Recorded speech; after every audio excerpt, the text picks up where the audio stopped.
Assalamualaikum warahmatullahi wabarakatuh. Para pendengar yang terhormat, selamat pagi. Sekarang kita meneruskan lagi membicarakan tentang hal cinta atau mahabbah yang terpaku terhunjam dalam hati tiap-tiap orang sufi, orang yang telah membersihkan jiwanya supaya lebih dekat dia kepada Tuhan. Ibaratnya kalau kita pergi ke kaca besar yang ada di hadapan kamar kita, kalau kaca itu kotor atau berkabut, hendaklah dibersihkan lebih dulu kotorannya itu atau kabutnya itu, sehingga jernih. Apabila telah jernih, jelas muka kita kelihatan di dalamnya.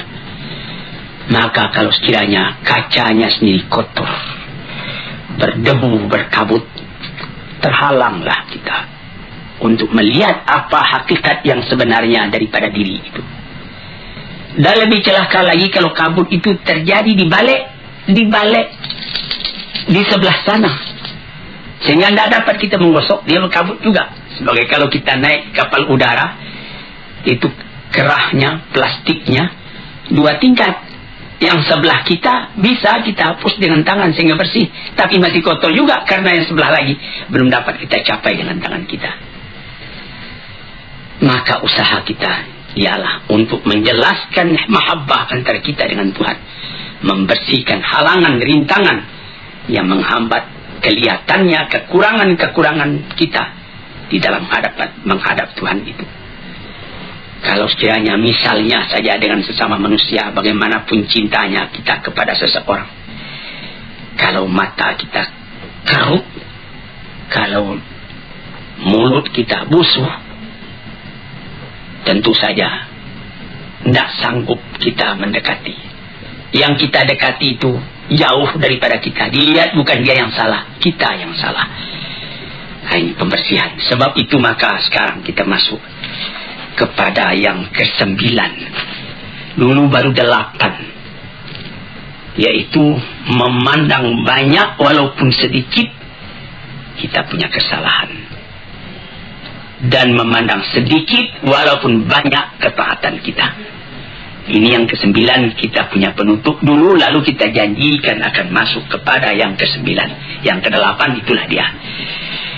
At-tasi'u, yang ke-9, mu'anaqatul ta'ah wa mubayanatul mukhalafah. Mu'anaqah artinya berpeluk-pelukan. Kita memeluk kepada yang kita peluk, dia pun membalas pelukan kita. Kalau sekiranya kita dengan manusia, misalnya ada kawan kita kembali dari Mekah, di Mekah baru saja kejadian Masjidil Haram diduduki oleh orang-orang pendurhaka. Kawan kita juga belum pulang setelah ditunggu lamanya 17 hari. Alhamdulillah selamat Masjidil Haram tadi daripada serangan, dan dapat ditaklukkan orang-orang yang memperbuat onar tadi. Kawan kita pun dapat pulang. Kita pergi sambut dia ke Halim Perdana Kusuma, atau seperti ke Polonia di Medan, atau ke tempat yang lain. Baru dia turun dari tangga kapal udara itu, kita ketemu, kita peluk dia peluk kita. Kadang-kadang air mata turun, jatuh. Saking cintanya kita kepada dia, kita sudah berdebar hati kalau dia mati di Mekah. Meskipun dari mati di Mekah itu juga mencapai kesucian, dia pun menangis, kita menangis karena adanya cinta dalam hati. Itu mu'anaqah namanya, berpeluk, bercium antara kita dengan kawan kita tadi. Ini kita berpeluk, bercium dalam perasaan dengan Tuhan. Mu'anaqatut ta'ah, karena ketaatan kita kepada Tuhan. Di situ, saudara-saudara yang terhormat, payah saya menerangkannya karena saya pun baru mencoba, baru melatih diri, belum sampai kepada taraf yang tertinggi. Bagaimana perasaan kita kadang-kadang apabila kita sampai kepada bacaan inna salati wa nusuki wa mahyaya wa mamati lillahi rabbil alamin la syarika lahu wa bidzalika umirtu wa ana minal muslimin. Sembahyangku, ibadatku, bahkan hidupku dan matiku, semua aku serahkan kepada Allah. Ini kita bertelut menundukkan kepala, melintuhkan hati, menegakkan taat setia kepada Tuhan.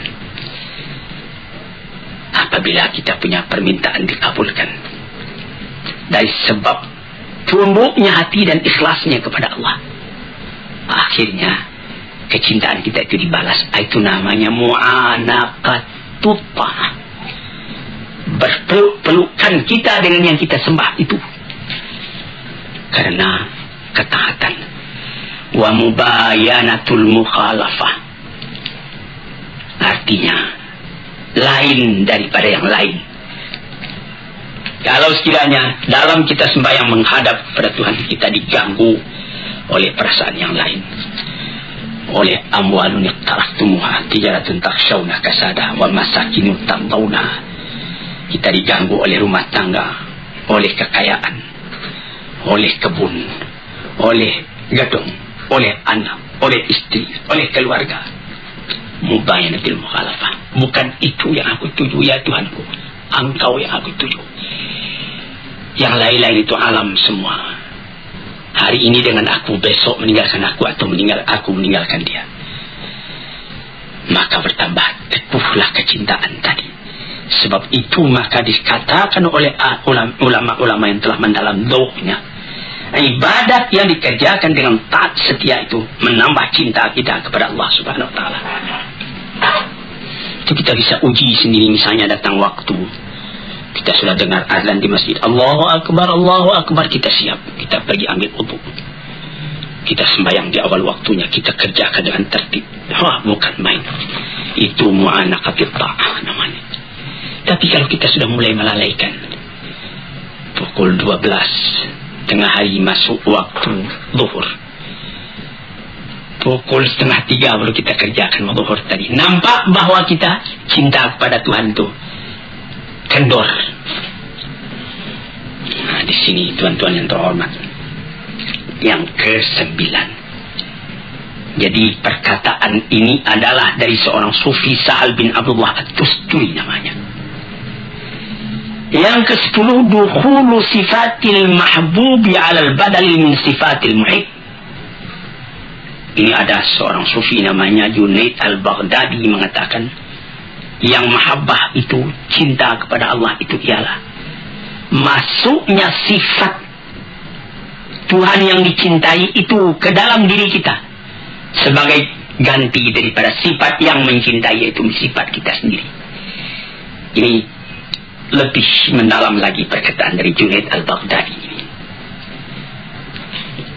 sehingga yaitu sebutan yang dicintai itu Allah, sifatnya Rahman, asma'nya Wadud, Ghafur, Jabbar, Qahar, 99 banyaknya, sama sekali memenuhi kepada hati orang yang mencintai, sehingga tidak teringat lagi yang lain melainkan dia. Kita mengenal kepada orangnya karena tahu akan sifatnya. Bertambah kita melihat akan sifat Allah di dalam alam. Bertambah kita tidak ingat lagi kepada alam, tapi kita ingat kepada Allah. Sehingga pernah dikatakan oleh Sufi, ketika Abu Yazid Bustami pergi tawaf, dan ketika dia pulang ditanyai oleh muridnya, apa yang Tuan rasakan? Mula saya masuk, saya lihat Ka'bah. Kemudian lama-lama tidak Ka'bah lagi yang saya lihat, saya teringat kepada Allah. Hilang Ka'bah. Saya masuk sekali lagi, sama ingat saya kepada Allah dan kepada Ka'bah. Tapi lama-lama Allah juga yang terbangkang. Saya masuk yang ketiga kali, Allah yang kelihatan, lama-lama baru kelihatan Ka'bah. Saya masuk yang keempat kali, tidak saya melihat Ka'bah lagi, Allah yang kelihatan.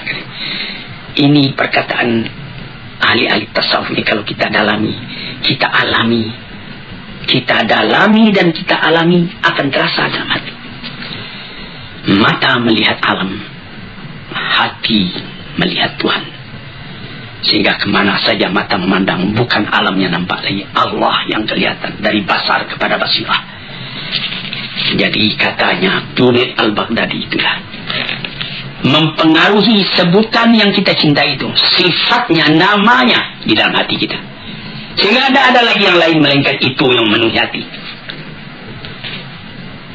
Perasaan kita, penanggapan kita, yang mempengaruhi ialah perasaan itu.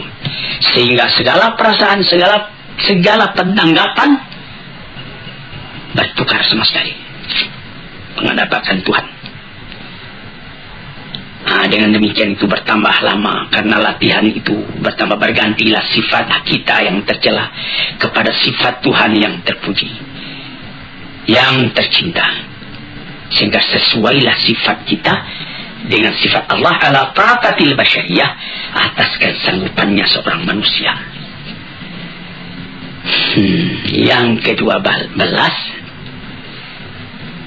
antahibal kulla kaliman ahbabta fala yabqa laka minka syai'un.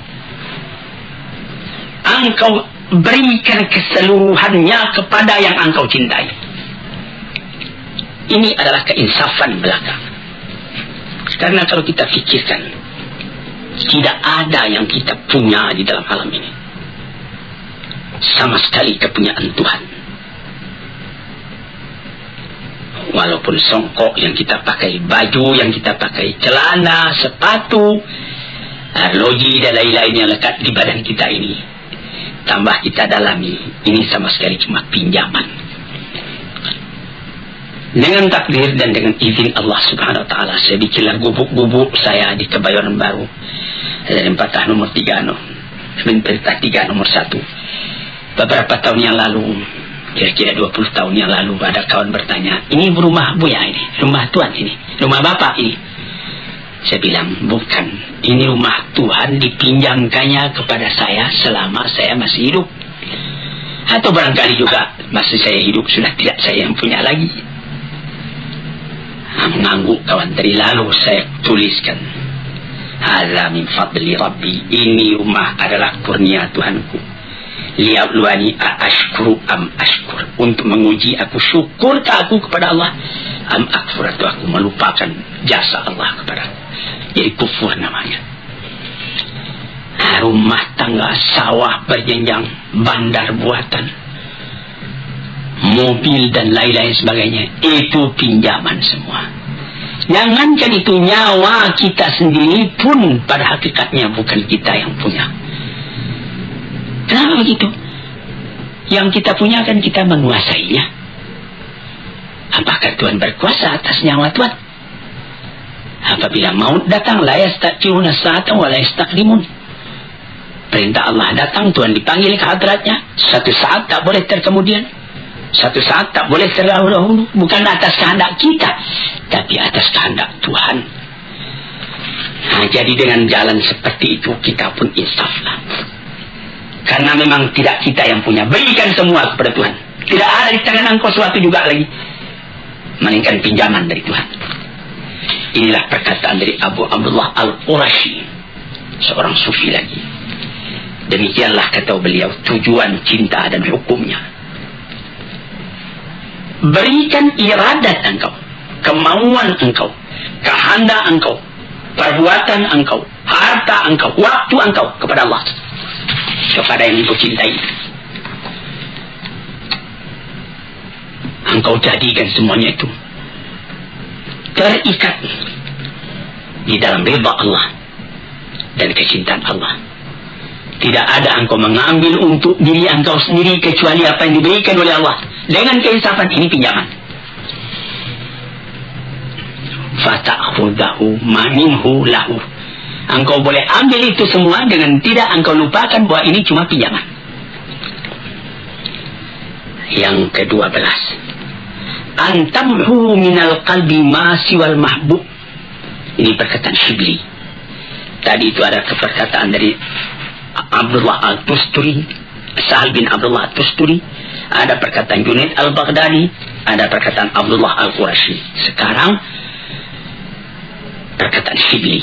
Apa kata beliau? Antam huwa minal qalbi ma siwal mahbub. Hapuskan dari hati selain dari yang kita cintai. Jadi la ilaha illallah dilanjutkan lagi. Apa lanjutnya? La mawjud illallah. Tapi di sini juga lebih mendalam ini. Kalau tidak hati-hati nanti kita bisa jadi wahdatul wujud. Tapi jangan mesti sampaikan Yaitu tidak ada yang ada ini kecuali Allah punya. Aku sendiri pun dia yang punya. Kalau kita punya cinta sejati kepada Allah mau didudukkan, inilah kesempurnaannya, kata Syibli. Selama dalam hati ada sisa lagi tempat buat yang lain, cinta itu sudah meragukan. Ini yang ke-12. Yang ke-13, iqamatul itabi ala dawam. Tegakkan penyesalan selalu. Tegakkan penyesalan selalu. Apa maksudnya? Allah tazala atiban ala nafsika fi marbatil mahbub wa la tarda lahu fiha amalan wala halan. Yaitu engkau selalu menyesali dirimu. Apakah pekerjaanmu ini sudah sempurna? Masih belum.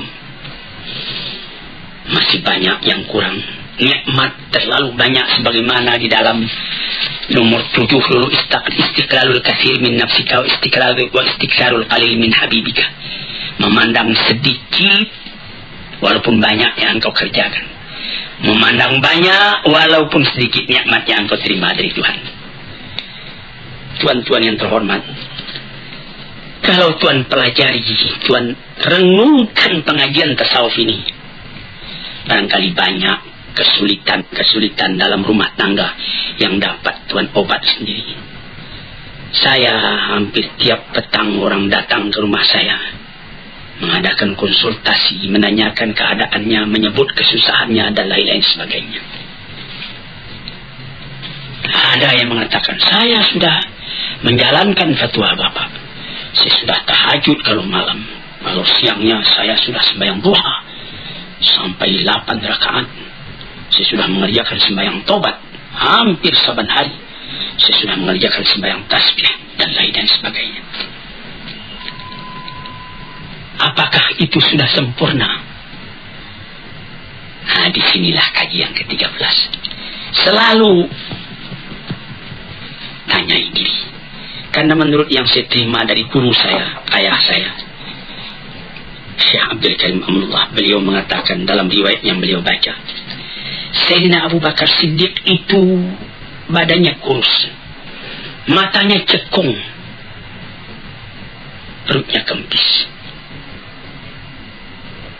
Lalu ditanyai orang, inilah yang beliau anukan. Selalu menyelidiki diri, menyesali diri masih kekurangan. Belum tercapai apa yang dikehendaki oleh Tuhan yang dicintai. Pandang diri ini kecil. Orang yang semacam engkau kecilnya akan mempertalikan cinta dengan Tuhan yang maha besar, maha agung. Siapa engkau wahai? Tiliklah diri apakah sudah sampai taraf iman kita, taraf amal kita, ibadat kita kepada yang patut. Sampai Nabi kita sallallahu alaihi wasallam sendiri saban malam beliau tahajud. Siti Aisyah juga tahajud. Habis tahajud beliau sudah tidur kembali istirahat. Nabi masih saja tahajud. Hatta tawarramat qadamahu, sampai pegal dia punya kaki keduanya. Siti Aisyah bertanya, mengapa sebanyak itu Tuan sembahyang? Padahal Tuan punya dosa kan sudah diampuni. Apa jawab beliau? Alam akun abdan syakura. Apakah tidak pantas kalau aku bersyukur kepada Tuhan, katanya. Dan pun Nabi mengatakan, orang yang beriman itu memandang dosanya sebagaimana dia duduk di bawah bukit, takut jatuh bukit itu kepada dirinya. Tidak ada dosa yang kecil, semua dosa dianggapnya besar.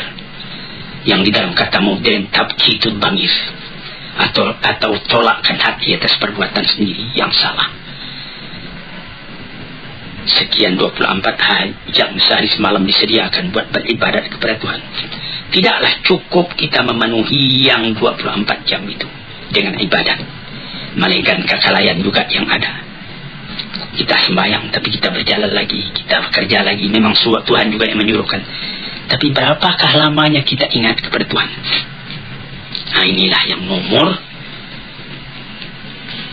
13. Yang ke-14.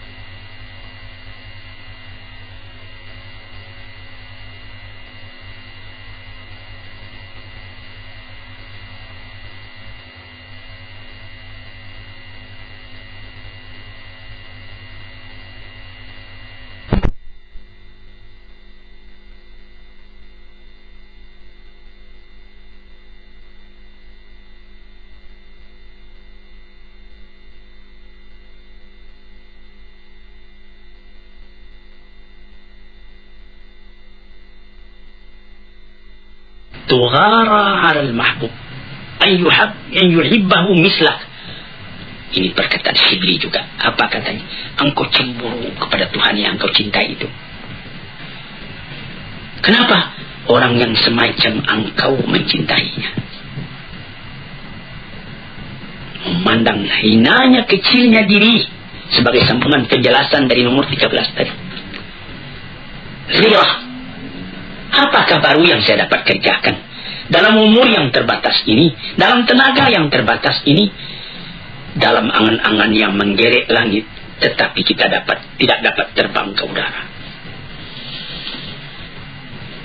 Jadi terpandang besarnya Tuhan, terpandang kecilnya diri, dan diri yang kecil itu tidak dapat melepaskan diri dari rahmat dan nikmat Tuhan. Apakah usahaku membalas kesalahan yang begini saja kepada diri? Ini salah satu kemajuan dalam rohani manusia. Sekian dulu, nanti lain hari kita sambung lagi. Assalamualaikum warahmatullahi wabarakatuh.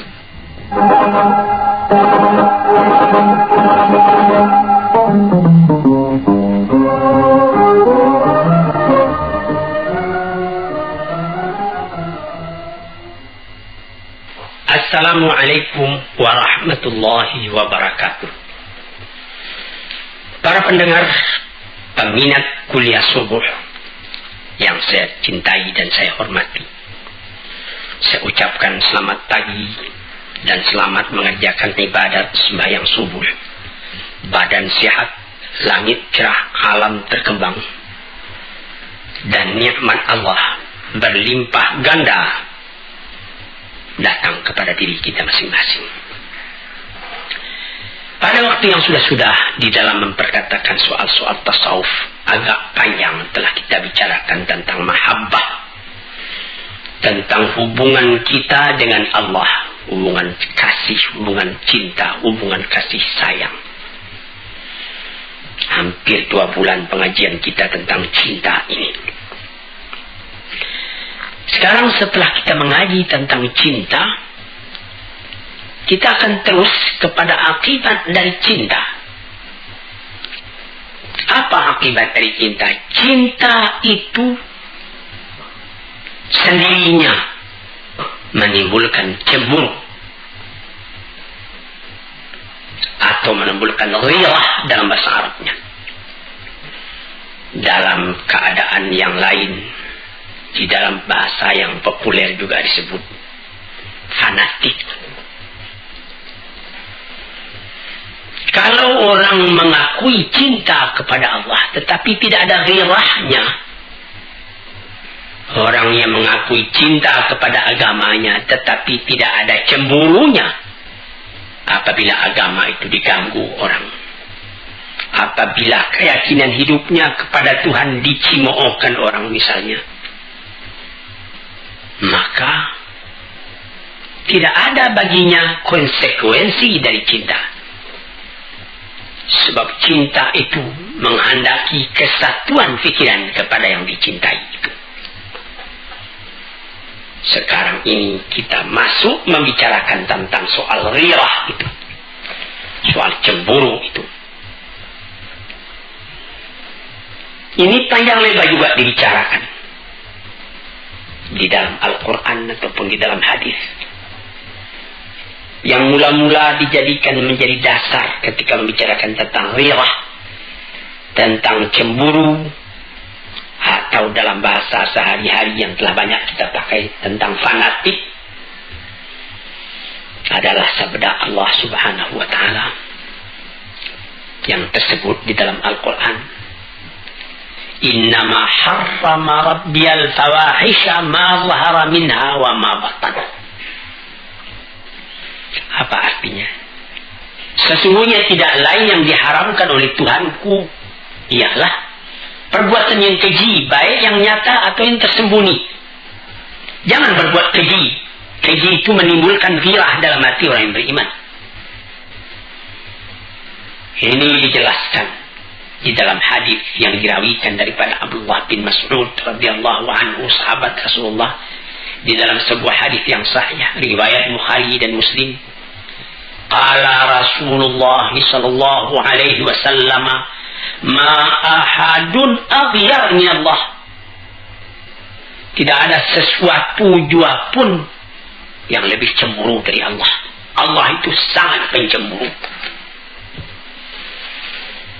Buktinya ialah dia mengharamkan segala perbuatan yang keji, baik yang terang atau yang tersembunyi. Allah tidak mau itu. Maunya Allah Ta'ala itu yang bersih. Jadi kita mesti berusaha. Tambah lama kita tambah bersih, tambah kita dekat kepada Allah Subhanahu wa Ta'ala. Tambah kita punya cinta berpadu dengan Tuhan. Nah, di sini kita melihat Tuhan Allah itu katanya dalam hadis ini, tidak ada seorang pun yang lebih cemburu dari Allah. Setengah daripada tanda cemburunya, Tuhan itu mengharamkan perbuatan yang keji, baik perbuatan itu nyata, kelihatan, atau perbuatan itu batin. Perbuatan yang misalnya yang zahir, misalnya anak muda mengganggu seorang gadis misalnya tengah jalan, itu namanya perbuatan keji. Atau tidak kelihatan oleh orang lain, tapi dalam hati kita sendiri ada niat busuk. Nah, itu amabatan namanya.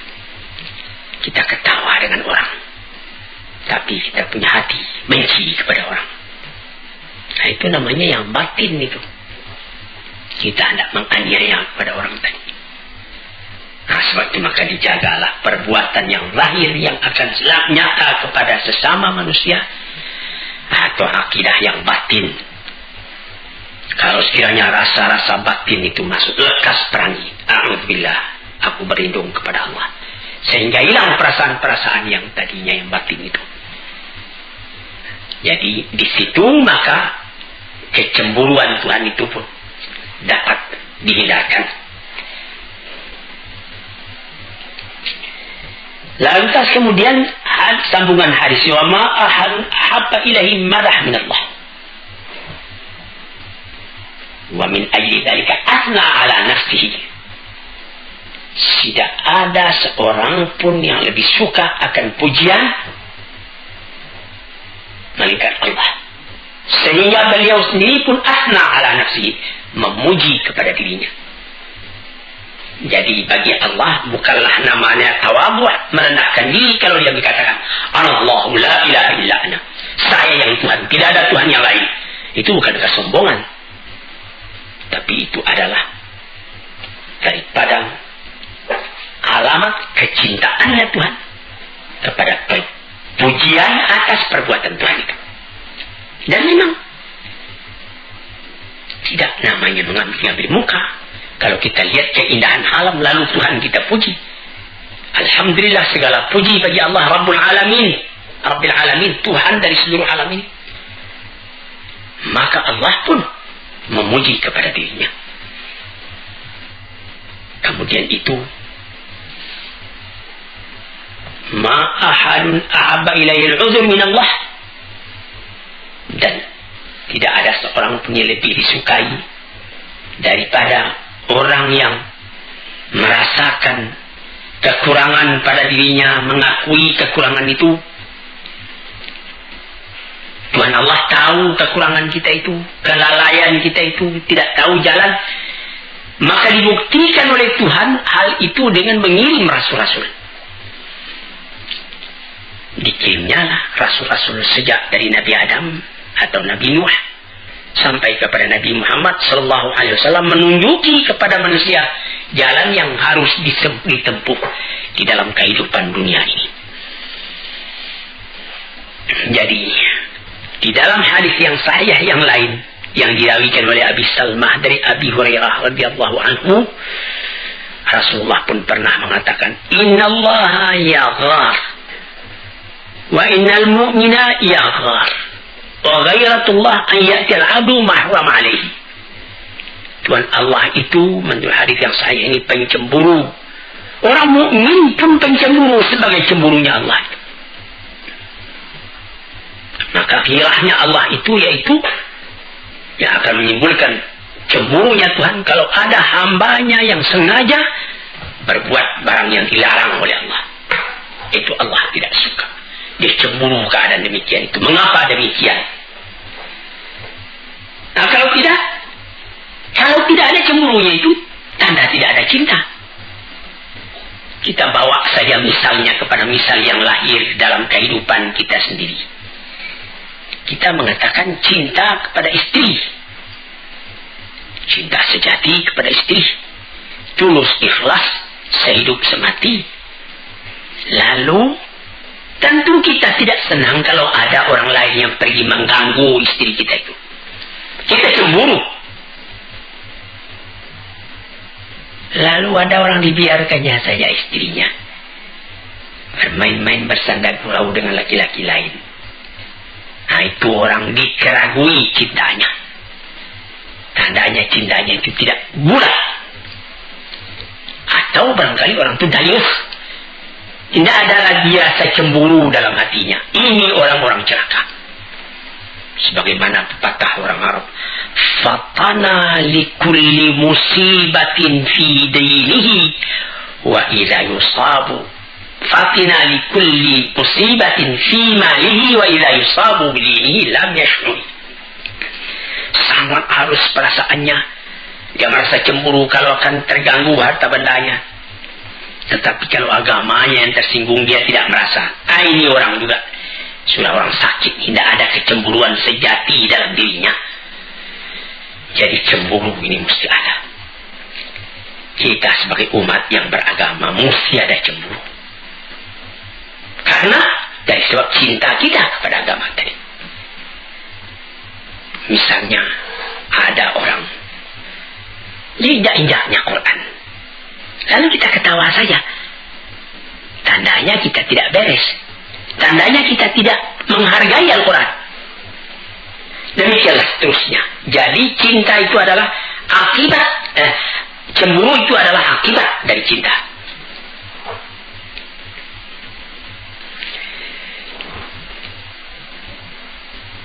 Termasuk di dalam cinta itu disebutkan di dalam surat dalam Quran, "Wa idza qara'tal Qur'ana ja'alna bainaka wa bainal ladzina la yu'minuna bil akhirati hijaban mastura."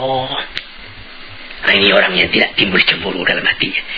Apabila engkau baca Al-Quran, kami jadikan di antara engkau dan di antara orang-orang yang beriman, yang tidak beriman kepada hari akhirat, ada dinding penutup. Iya, benar. Misalnya orang yang beriman didengarnya Al-Quran. Wa idza tuliyat alaihim ayatuna zadatuhum imana. Apabila dibacakan orang kepadanya ayat Al-Quran, bertambah imannya. Tapi ada orang saban hari baca Quran, tidak tergeser kepada hatinya, cuma baca saja. Nah, itu hijab mastura, ada dinding itu. Yang apatah lagi orang yang memang tidak senang mendengarkan Quran. Ka'anna fi idhunaihi waqra, seakan-akan dia menaruhkan penyumbah pada telinganya, tidak mau mendengarkan. Nah, ini orang hijab mastura, tertutup telinganya. Sebab itu tidak ada ghirahnya. Jadi jangan tuan tuduh kalau orang yang cintai kepada agamanya, lalu dia sembahyang dia awal waktu, atau dia dalam perjalanan, hari sudah sore, waktu asar sudah hampir habis. Sebagaimana saya baca di dalam satu surat kabar, beberapa orang pengembara di London, dia mau berangkat ke tempat lain, waktu asar sudah hampir habis. Dia sembahyang di Hyde Park. Dia sembahyang menjamak 2 rakaat zuhur, 2 rakaat asar, karena dia adalah musafir. Tidak peduli dia apa dia ditonton orang, tidak apa, karena ghirahnya kepada agamanya. Jadi ini ujian ini. Apakah engkau cinta? Sebagaimana kaji kita yang sudah hampir 2 bulan yang sudah. Ya, saya cinta. Apa engkau ada cemburu? Tidak ada cinta engkau kalau begitu keadaannya. Hadirin, para pendengar yang saya hormati, sebab itu dikatakan oleh Suri As-Sakti kepada kawan-kawannya, mengapa ada orang yang terhijab tidak masuk Quran kepada hatinya? Tidak ada ghirah. Karena orang-orang yang kafir tidak ahli buat memahamkan kalam Allah, tidak ahli buat mengetahui ma'rifat kepada Allah, buat tauhid kepada Allah, buat cinta kepada Allah. Sebab itu diantaranya dan diantara Rasulnya, diantara kalam Tuhan, diantara tauhid, ma'rifat, semua itu terdinding bagi mereka. Tidak akan didapat yang demikian itu kalau bukan ahlinya. Oleh sebab itu maka dikatakanlah bahwa al-ghiratu manzilatun syarifatun azimatun jiddan. Ghirah itu adalah tempat kedudukan yang mulia, yang agung sekali. Jalilatul miqdar, sangat tinggi nilainya.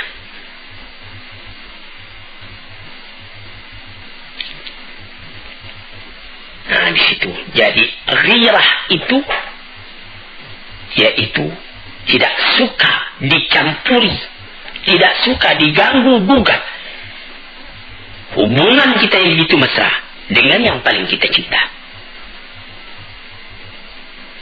dan sangat kita menjaga agar cinta yang menghubungkan kita kepada yang kita cintai itu, yaitu kepada Allah Subhanahu wa Ta'ala, tetap melekat kepada kita, jangan terganggu oleh yang lain. Nah, disitulah maka dikatakan bahwa ghirah itu yang pertama sekali ialah ghirah kepada diri kita sendiri, kepada hati kita sendiri. Apakah baru yang dapat kita kerjakan buat mencapai cita kita mendekati Allah? Di manakah kekurangan kita? Bertambah kita banyak memikirkan itu, bertambah menyesal kita kalau ada kekurangan. Bertambah kita buru lagi, menambah lagi. Menjauhi sifat-sifat yang tercela, memenuhi diri dengan sifat-sifat yang terpuji. Itulah ghirah yang menjadi keistimewaan dari jiwa yang suci, yang bersih, yang tinggi.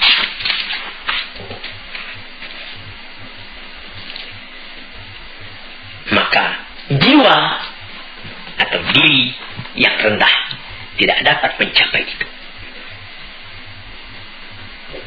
Menurut kemuliaan diri dan ketinggian cita-citanya, disitulah letak ketinggian yang akan dicapai pula oleh tingkat ghirahnya itu. Dibagi pula oleh ahli-ahli tasawuf ghirah itu. Ghirah Allah kepada hambanya dan ghirah hamba terhadap Tuhannya. Bagaimana ghirah Tuhan terhadap kepadanya, kepada hambanya, yaitu bahwa Tuhan tidak suka kalau Tuhan itu dipersekutukan dengan yang lain. Tidak ada yang lain yang dapat engkau persekutukan, engkau samakan dengan Allah. Satu ahad. Sehingga Bilal bin Rabah ketika dia sudah dijemur di cahaya matahari, dihimpit badannya dengan batu, cuma tunjuknya saja yang bergerak, cuma tinggal 7. Ahad, Allah satu, Allah satu. Nah itulah. Di dalam badan menderita, hati senang.